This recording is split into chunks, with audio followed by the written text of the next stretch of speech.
Hello po. Morning. Ito po ako ngayon. Naglilinis ng bahay. Wala akong benta. Ganito po pag wala akong benta. Naglilinis ng bahay. Kasi sobrang subok na talaga bahay namin. Kasi sobrang busy pagbenta.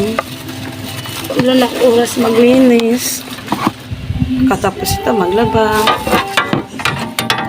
Nakabukas magbenta na naman ako. I-enjoy ko lang. Kahit masama pakiramdam. Yung pa din. Galaw.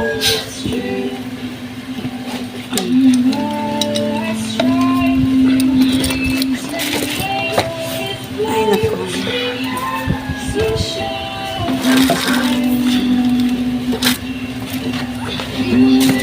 Kiss me up so I can start to my sing.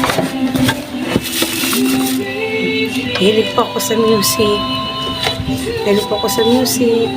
Pag napapagod ako, music lang ano ko. Music lover.